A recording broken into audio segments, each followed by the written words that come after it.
Y ahora quiero hablar del tema económico, más bien del tema mediático. Una vez más, es un ejemplo muy bueno, yo creo, el que voy a comentar aquí, para que se vea claramente, porque existe muchas veces confusión y hay gente que te viene con lo de, bueno, pero esto no lo hacen porque porque estén al servicio del Madrid o tal, sino que lo hacen por el rating, lo hacen por la audiencia, lo hacen para el clickbait, lo hacen para sacar más visitas, ¿no? Seguro que muchas cosas sí, seguro que muchas cosas sí. Pero no es esa la razón por la que dicen y hacen tantas y tantísimas cosas, como podemos ver, por ejemplo, en la información que nos da en las últimas horas el diario Sport, donde explican cómo el Real Madrid se ha agarrado a su palanca precisamente también de Sixth Street, con la que el Barça alcanzó un acuerdo para la venta o la cesión de derechos de Barça Studios, perdón, de los derechos de televisión, ¿no? No recuerdo ahora mismo, el 25% puede ser. Entonces el Barça activó esa palanca y, como sabéis, pues hacen chistes con las palancas y palancas, ¿no? ¿Quién nos recuerda al señor bienqueda populista Mr. Chip? Que ahí ya se quitó la careta totalmente y le dio pues por decir que el Barça era el equipo de las palancas y el Spotify y no sé qué y no sé cuánto, y te hacía chistes con lo de las palancas, pero no veremos chistes sobre las palancas de Madrid, porque para verlos tienes que tener ruido, tiene que haber ruido detrás, y el ruido es que la información coja ruido, que coja alcance, ¿no? Que coja alcance. Y para que coja alcance tiene que estar el Marca, el As, Deportes 4, El País, El Mundo, La COPE, ABC, La Razón, etcétera, etcétera, etcétera, ¿no? Y no están. No comentan nada, no dicen nada. ¿No dicen nada de qué? Pues nada de lo que explica aquí Sport rápidamente, que es Florentino Pérez salva las cuentas gracias a la palanca de Sixth Street. ¿Y en qué consiste? Pues consiste, según explican, en que los 316 millones de euros obtenidos gracias al acuerdo con la empresa estadounidense impidieron que el Real Madrid cerrase su último ejercicio con unas pérdidas de 127 millones de euros. La remodelación del Santiago Bernabéu ha impulsado la deuda del club blanco hasta los 1.500 millones de euros. Explican aquí más en profundidad que el presidente madridista se ha agarrado también a una palanca para aumentar en 507 millones de euros los ingresos de la pasada campaña, ya que el acuerdo con la empresa Sixth Street, especializada en la gestión de estadios, que adquirió el 30% de los nuevos ingresos del Bernabéu durante los próximos 20 años, destaquemos esto, ¿no? Adquirió el 30% de los nuevos ingresos del Bernabéu durante los próximos 20 años. ¿Quién nos recuerda a los monchitos hablando de hipotecar? No, es que esto para los próximos 20 años, es que es de porcentajes, que esto, es que aquello. Repito, Sixth Street ha adquirido, según la información del diario Sport, ha adquirido el 30% de los nuevos ingresos del Santiago Bernabéu durante los próximos 20 años. A causa de esto, y a cambio de esto, el Real Madrid ha recibido 316 millones de euros, pues por la cesión, ¿no? de este 30% de los nuevos ingresos que dé el Santiago Bernabéu. De no haber sido por este acuerdo, el Real Madrid hubiera cerrado la pasada temporada con unas pérdidas antes de impuestos de 127 millones de euros y no con un beneficio neto de 12,94 millones de euros. Es decir, el resultado económico del ejercicio no fue tan positivo como el club vendió a los socios en la última asamblea. El club madridista ha presupuestado un aumento adicional de los ingresos de 770 millones de euros para esta temporada. Luego me pasáis un artículo de José Félix Díaz en el periódico madridista Marca, que dice: una asamblea con los números a favor de Florentino y con la Superliga como protagonista, en la que habla de diferentes números. Los números arrojan la tesorería llena con 425 millones de euros, tal, no sé qué, capaz de cerrar el pasado ejercicio con 13 millones de superávit, los 12 con no sé cuánto que acabamos de comentar, ¿no? Pero en ningún momento y en ningún caso te explican que ha activado Florentino Pérez esta palanca, este patrimonio, esta gestión del patrimonio que tiene el Real Madrid, y que han decidido pues adelantar una partida de dinero a cambio de ceder ese 30%, como acabamos de comentar, ¿no? Lo mismo que hizo el Barça, es decir, el Barça cedió derechos de televisión, un 20 y algo por ciento, si no recuerdo mal, una parte de Barça Studios, de su patrimonio, de sus recursos, lo ha cedido, lo ha gestionado con esta empresa que se llama Socios, ¿no? Luego también con Sixth Street, como el Real Madrid. Con la diferencia de que cuando es el caso del Barça, jajaja, palancas, mira qué vergüenza, están arruinados, qué vergüenza, jajaja, brokerlona, jajaja. La diferencia está ahí. La diferencia fundamentalmente está ahí. Como cuando no te hablan de la deuda del Real Madrid en general, ¿no? Ellos siempre te contaban este cuento de no, la gran diferencia es la deuda a corto plazo, a largo plazo, a corto plazo, a largo plazo. El corto plazo evidentemente se puede refinanciar. Estamos hablando de gestores de clubes que tienen contactos y tienen recursos, y el Barça y el Real Madrid son multinacionales que generan ingresos, pues como estamos viendo, multimillonarios al terminar cada ejercicio, ¿no?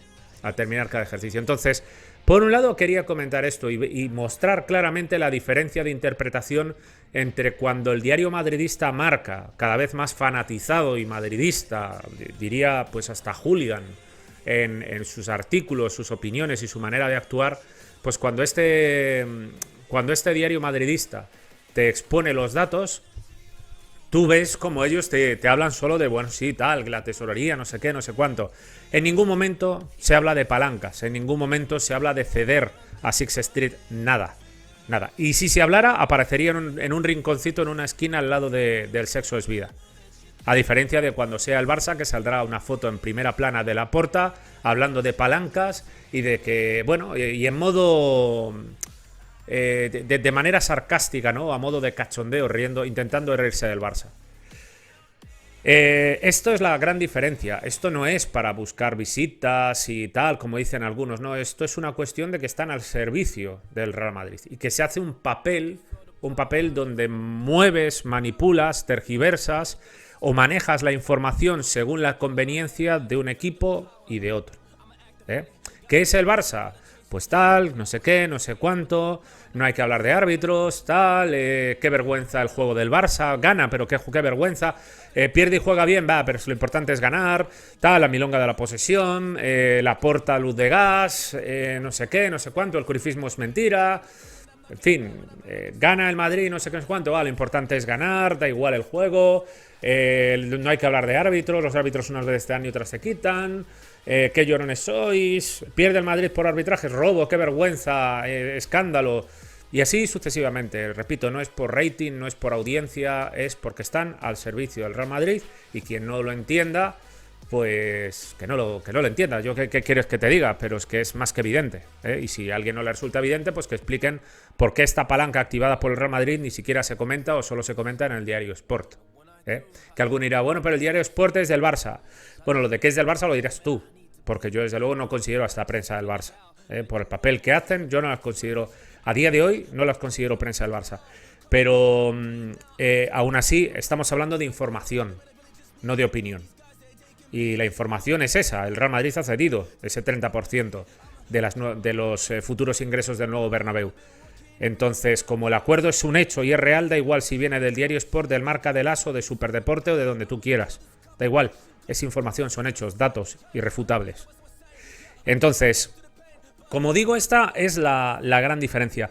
A partir de aquí, pues quiero comentar también la información en el día de hoy de Eduard Romeu. Bueno, más que la información, la confirmación de los números del Barça. El vicepresidente económico Eduard Romeu expuso y explicó, por un lado, que el Barça ha cerrado el ejercicio 21-22 con 98 millones de euros de beneficios, cosa normal porque metieron esa primera palanca por valor de 267 millones de euros, lo que ha permitido no solo no terminar en pérdidas, sino terminar, pues como acabo de comentar, en prácticamente 100 millones de euros de beneficios. Después, también los datos que ya habíamos comentado en otro momento, ¿no? Que con las palancas que se han activado después del cierre de este ejercicio 21-22, pues el Barça para la 22-23 tiene presupuestados prácticamente, vamos a ver, 1.200, creo, si no me equivoco, son 1.255 millones de euros con unos gastos estimados de 1.065 millones de euros. Los gastos, por ejemplo, de esta temporada han sido menos porque en la masa salarial que cerró el Barça para ese ejercicio 21-22 era más baja que la actual. Con los fichajes que se han realizado este verano, la masa salarial ha subido hasta los 650 millones de euros, si no me equivoco, mientras que a final de la temporada 21-22 el Barça, o al final del ejercicio 21-22, el Barça tenía una masa salarial por debajo de los 600 millones de euros, ¿no? Con la incorporación de Lewandowski, Koundé, Rafinha y todos estos jugadores, pues evidentemente todo esto sube, ¿no? Y la actualización, ya no solo de estos jugadores, sino como hemos visto, la actualización de los salarios de Piqué, Alba, Busquets y Frenkie de Jong, que evidentemente, y es una de las razones por las que hago este vídeo, siguen siendo la gran preocupación para un Barça saneado en el futuro. Siguen siendo la gran preocupación porque, bueno, ya lo dijo Tebas, que el Barça tiene que tratar de rebajar la masa salarial hasta los 400 millones de euros. El Barça ha dicho hoy, sin embargo, Eduard Romeu ha dicho hoy, sin embargo, 500 millones de euros, ¿no? Ese es el objetivo establecido de cara a la próxima temporada, de cara al próximo ejercicio, tratar de colocarlo ahí, en unos 500 millones de euros la masa salarial. Para ello, evidentemente, necesitaremos o que salgan Piqué, Alba, Busquets, o que, hombre, cambien su salario, cambien su contrato de manera notable, de manera significativa. Exactamente lo mismo que Frenkie de Jong. O que salgan o que readecúe su salario de manera significativa, porque es que es una mochila de dinero que está lastrando al Barça. Y que nos hace... nos pone en peligro de volver a caer en el tema este del 1-3, la norma del 1-3 y toda esta historia, que luego es lo que impide que tú puedas fichar y reforzarte adecuadamente. Entonces necesitamos en clave económica bajar la masa salarial a los 500 millones de euros. Esa es la clave que ha dado Eduard Romeu, al mismo tiempo que dejó también bastante claro que el tema Messi, el posible retorno de Messi, es una cuestión más técnica, deportiva, es decir, del cuerpo técnico y de lo que la dirección deportiva, es decir, Jordi Cruyff, Xavi y tal, decidan, que económica, que si el Barça, que si ellos deciden que Messi debe regresar y Messi quiere regresar, pues que se podría llegar a hacer, ¿no? Entonces, bueno, ya no se trata tanto solo de si Messi puede regresar o no, se trata de si el Barça puede fichar o no. Esto es lo más importante, porque si hacemos, por ejemplo, esta temporada una buena temporada, ganando la Liga, por ejemplo, o peleando bien en todas las competiciones, ¿no? Y una gran puntuación, buenos números, un juego cada vez mejor, una evolución, ¿no? Un equipo que compita, ¿no? Que como está haciendo ahora mismo el Barça, a pesar de que desgraciadamente, pues con los robos en la Champions y tal, pues de momento no nos ha dado en esa primera vuelta. Esperemos que en la segunda vuelta sí seamos capaces de ganar, ojalá, los 3 partidos, ¿no? O de sacar los resultados suficientemente buenos para pasar a octavos de final. En todo caso, como digo, el tema económico es fundamental. Los números de ingresos son espectaculares porque están metidas las palancas, pero también son espectaculares, y esto creo que es fundamental también destacarlo, son espectaculares sin las palancas. Porque sin las palancas han dejado claro que el nivel de ingreso del Barça actual es de 750 millones de euros. El nivel de un Barça sin Messi y degradado, con la imagen deplorable, ¿no? que ha dado en los últimos tiempos. 750 millones de euros de ingresos. ¿Qué pasa? Que el Barça, si no hubiera metido estas palancas, hubiera arrojado pérdidas importantes, de cerca de 200 millones de euros.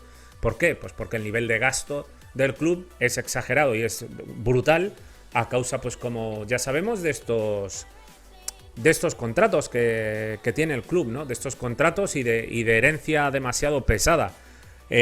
Sobra decir que en el futuro hay que tratar de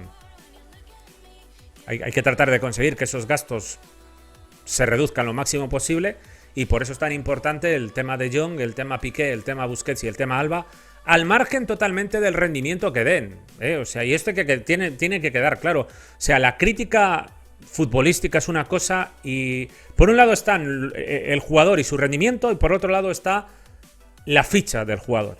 No tiene nada que ver una cosa con la otra, nada que ver, porque puede jugar bien o mal Busquets, Piqué, Alba y De Jong. Pueden jugar, ojalá jueguen bien, evidentemente, pero es que aunque jueguen bien no se puede justificar estos. Ya no es que no se puedan justificar, es que el Barça no lo puede sostener. Es así de simple. El Barça no lo puede sostener, el Barça necesita que esos contratos se bajen. Entonces, esto es así, independientemente del rendimiento que den estos jugadores. Si conseguimos adecuar y poner en equilibrio esos salarios, esas cuentas, el Barça podemos decir que volverá a estar fuerte. Fuerte económicamente hablando, o sea, fuerte, quizás fuerte no es la palabra, pero sí en la normalidad. Sí en la normalidad de que cada vez que llegue una ventana de fichajes puedas fichar y no estés en una norma del 1.3 o del 1, el 1.4 o en excesos, ¿no? O sea, tener una buena masa salarial, tener una escala salarial equilibrada, acorde a lo que te exige la liga, y luego económicamente ser un club que estás generando 700, 800, 900 millones de euros de ingresos, ¿no?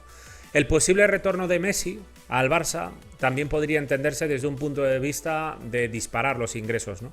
Porque ya no es solo que Messi per se consiga generar ingresos, sino del romanticismo de que Messi vuelva al Barça, ¿no? O sea, sería un protagonista el Barça de nuevo del verano al conseguir que Messi vuelva, y generaría mucha expectación, también mucha gente que querría ver, ¿no? A ver qué es capaz de hacer Messi con 36 años en el Barça y con Xavi y tal, ¿no? Bueno, eso ya sería... Yo, como sabéis, de momento no estoy tocando demasiado ese tema, no estoy hablando demasiado. Debo decir que a mí no me deja tranquilo, no me deja muy tranquilo el tema Messi y su retorno al Barça, porque evidentemente, tanto por los números económicos como por la actitud del propio jugador, tengo mis dudas de si puede ser positivo o no. Pero teniendo en cuenta que Xavi parece tener un contacto estrecho con Messi, pues creo que ya lo comenté en su momento, ¿no? Si Xavi dice que sí, si Xavi insiste en ello y si Xavi dice que vuelva, pues me imagino que Messi volverá sabiendo que se tiene que poner a las órdenes de Xavi y punto. Que ni caritas si te vas al banquillo, ni pretender que las normas del club sean estas o las otras. En plan, tiene que ser un Messi que se ponga al servicio del club. Si quiere echar un año más y decir, pues echamos un año más y lo cerramos como hay que cerrarlo, no me voy de aquí de un Camp Nou sin gente, como fue, ¿no? El caso en la temporada 2021, que fue la última, y no había público en el Camp Nou en aquel momento. En fin, eso ya habrá tiempo de comentarlo. En todo caso, los números del Barça son buenos números, pero hay que equilibrar. O sea, son buenos números, como evidentemente con las palancas ayuda muchísimo, ¿no? Sobra decir, ¿no? Son números ficticios, son números engañosos, pero que al mismo tiempo, con 750 millones de euros de ingresos normales, si conseguimos bajar el gasto, podemos estar en una situación equilibrada y en una situación potente para competir. Luego, lo he comentado al principio, ahí tenéis la diferencia de trato, ¿eh? Al Barça jiji jaja con las palancas, y con el Madrid pues silencio total y absoluto, como han hecho siempre. O sea, como han hecho siempre, y como han hecho, por ejemplo, en la época de Aznar, donde una ayuda de Estado, que por eso llaman al Madrid Club Estado, entre otras cosas, tema Franco y demás, pero una ayuda clarísima de Estado, reconocida por políticos, o sea, no es una opinión, es algo reconocido. Pues ellos te intentaban vender que los fichajes de Figo y Zidane y tal, que era que se conseguían vendiendo camisetas. Oye, que no se le había ocurrido a nadie eso, ¿no? Que como Figo vendía muchas camisetas y tal, y que Zidane y este y el otro vendían muchas camisetas, pues se autopagaban solos, ¿no? Claro, se autopagaban solos. No, es evidente que ha recibido una cantidad de billetes desde fuera, con la recalificación y el pelotazo de las Torres, que es lo que te ha permitido hacer este tipo de movimientos en un Real Madrid que estaba en quiebra en el año 2000. Pero ellos te vendían desde el diario madridista Marca, el diario madridista AS y bueno, todo el madridismo de la SER y de la COPE y de la televisión, antes Canal Plus, hoy Movistar Plus, pues te vendían que que las camisetas, sí, las camisetas, y las camisetas, y Van Gaal, el ladrillo y el guiñol allí, ¿no? Riéndonos de Van Gaal y cachondeándonos, si fuera Núñez, si fuera Van Gaal, y qué malos Cruyff, y qué malos el Barça, y qué malo todo, ¿no? Pues esto es lo que hay. Esto es lo que hay, contra todo y contra todos. Y tengo pendiente, por supuesto, ese vídeo sobre Plaza y sobre temas arbitrales del pasado, el tema Di Stéfano más en profundidad y tal. Los tengo pendientes, ya en el futuro pues intentaremos hablar de ese tipo de vídeos. En lo demás, pues esto es lo que hay. El Barça sigue trabajando en buena línea y ojalá pues pronto podamos adecuar esos 4 contratos de Piqué, Alba, Busquets y De Jong, o nos hagan el favor de salir. Que repito, una cosa es eso y otra cosa es el rendimiento. Yo espero que Piqué, si juega, que juegue bien, que si Alba juega, que juegue bien, y que si Busquets juega, que juegue bien, etcétera, etcétera, etcétera. Pero hombre, es que no puede ser que nos hagamos aquí los locos como si no entendiéramos la situación del Barça, ¿no? En plan, no, pero ¿por qué nos criticas? No, yo estoy criticando una cuestión de contrato. Ahora, de Piqué ya he criticado otras cosas, no solo el contrato. Pero en este caso es una cuestión de contrato, es una cuestión económica de club, ¿eh? En fin, lo dejo aquí, os animo a que en la caja de comentarios os hagáis vuestras impresiones. Nos vemos en próximos vídeos. Un saludo.